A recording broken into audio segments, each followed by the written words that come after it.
நேயர்களுக்கு அன்பும் நன்றிகளும். அமெரிக்காவிற்கு சட்டவிரோதமாக சென்ற இந்தியர்களை கைகள் கால்களில் விலங்கு போட்டு திருப்பி அனுப்பிய அமெரிக்காவின் திமிர்த்தனத்தை பிரதமர் மோடி கேள்வி கேட்கவில்லை என்பதை விமர்சிக்கும் வகையில் அமெரிக்க அதிபர் ட்ரம்ப் அருகில் மோடியின் கை கால்களில் விலங்கிட்டு அமர்ந்திருப்பது போல கேலி சித்திரத்தை வெளியிட்டது விகடன் இணையதளம். இந்த நிலையில் விகடன் இணையதளம் முடக்கப்பட்டதாக செய்திகள் வெளியாகின. பலரால் அந்த இணையதளத்தை பார்க்க முடியாத நிலை உருவாச்சு. அந்த கார்ட்டூனை தமிழ்நாடு பாஜக நிர்வாகிகள் பலரும் பகிர்ந்து கண்டனம் தெரிவித்து வந்த நிலையில்தான் எந்த முன்னறிவிப்பும் தெரிவிக்காமல் திடீர்னு விகடன் இணைய பக்கம் மத்திய அரசால் முடக்கப்பட்டிருக்கிறது. இந்த நடவடிக்கையை தமிழக பாஜக பொறுப்பாளர்கள் வரவேற்று கொண்டாடுகிறார்கள். அமெரிக்காவில் இருந்து இந்தியர்கள் கைகளிலும் கால்களிலும் விலங்கிட்டு அழைத்து வந்தபோது விம்மி துடிக்காத நெஞ்சம் ஒரு கேலி சித்திரத்திற்கு சினம் கொள்வது ஏன்? பிரதமருக்கு கைவிலங்கு போட்டிருப்பது இந்தியர்களை அவமதிக்கும் செயல் என்றெல்லாம் பாலபாடம் நடத்தும் தேசபக்தர்கள் நிச்சயம் கபட வேடதாரிகள் தான். இந்தியர்களின் கால்களில் விலங்கிட்டு திருப்பி அனுப்பிய அமெரிக்காவின் அவமதிப்பை சகித்து கொண்ட தடித்த தோள்கள் தான் கற்பனை கார்ட்டூனுக்கு மட்டும் சோதனை பெறுகின்றன. நான் விகடனில் பணியாற்றிய போது நடந்த நிகழ்வு ஒன்று எனக்கு நினைவுக்கு வருகிறது.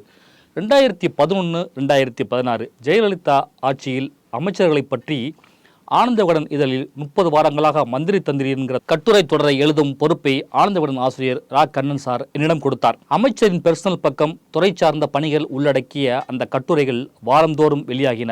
மாவட்ட செய்தியாளர்களின் பங்களிப்புடன் எழுதிய மந்திரி தந்திரி தொடர் பரபரப்பாக வாசிக்கப்பட்டது. தன்னுடைய மாவட்டத்தில் ஆனந்த விகடன் வெளியாகும் போதெல்லாம் மொத்தமாக கடைகளிலிருந்து அமைச்சர்களின் ஆட்கள் வாங்கி சென்று யாருக்கும் கிடைக்காமல் பார்த்து கொண்டார்கள். அந்த தொடரில் இறுதியில முதலமைச்சர் ஜெயலலிதாவின் செயல்பாடுகளை என்ன செய்தார் ஜெயலலிதா என்ற தலைப்பில் 1995 நவம்பர் 25 தேதியிட்ட இதழில் எழுதினேன். அதற்காக முதல்வர் ஜெயலலிதா சார்பில் சென்னை செஷன்ஸ் நீதிமன்றத்தில் ஆனந்த விகடன் ஆசிரியர், பதிப்பாளர் மற்றும் அச்சிடுவோர் மீது அவதூறு வழக்குகளை தாக்கல் செய்தார்கள். அதோடு நிற்கவில்லை.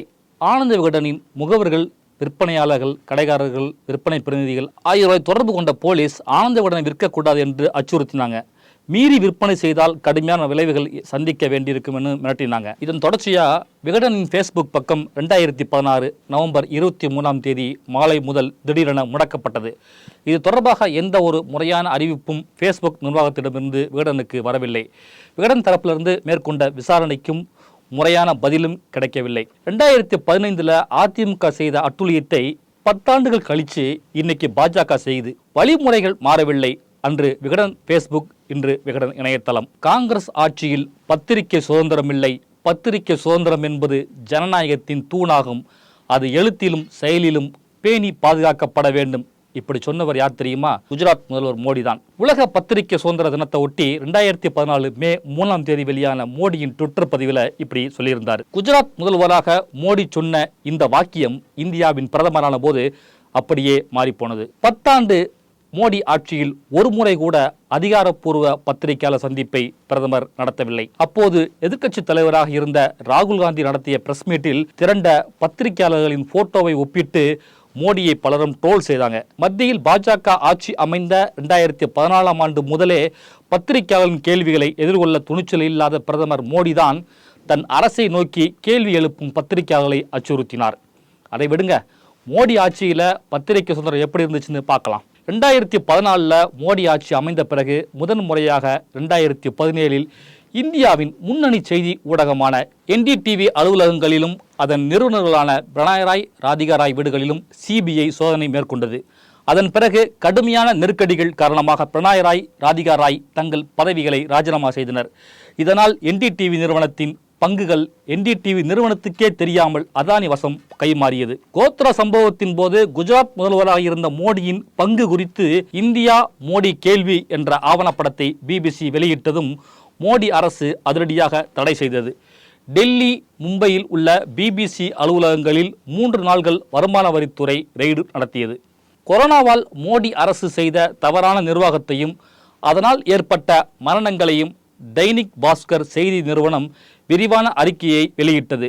தைனிக் பாஸ்கர் நிறுவனத்தின் தேசிய ஆசிரியர் ஓம் கவுர் நியூயார்க் டைம்ஸில் கங்கை இறந்தவர்களை திருப்பித் தருகிறது, அது பொய் சொல்லவில்லை என்ற தலைப்பில் கொரோனா உயிரிழப்புகள் பற்றி கட்டுரையும் எழுதினார்.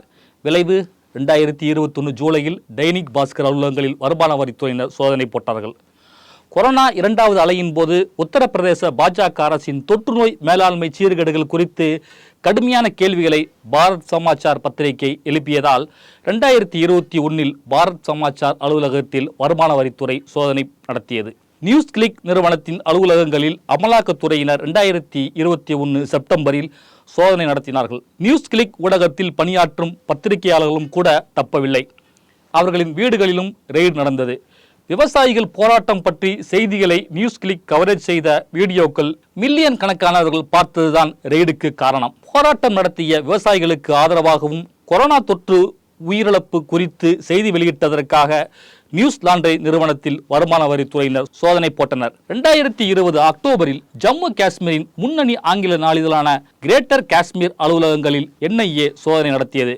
காஷ்மீரை 2 யூனியன் பிரதேசங்களாக பிரித்தது, சிறப்பு அந்தஸ்து வழங்கும் சட்டப்பிரிவை ரத்து செய்தது உள்ளிட்டவை குறித்து செய்தி வெளியிட்டதால் கிரேட்டர் காஷ்மீர் பழிவாங்கப்பட்டது. உத்தரப்பிரதேசம் நொய்டாவில் செயல்பட்டு வரும் தி குயிண்ட் ஊடகத்தின் அலுவலகத்திலும் அதன் நிறுவனர்களான ராகவ் பால், ரிது குமார் ஆகியோரின் வீடுகளிலும் 2018 வருமான வரித்துறையினர் சோதனை நடத்தினார். 2022 ஆண்டு டெல்லி மற்றும் மும்பையில் உள்ள தி வயர் அலுவலகத்திலும் அதன் ஊழியர்களின் வீடுகளிலும் சோதனை நடத்தப்பட்டது.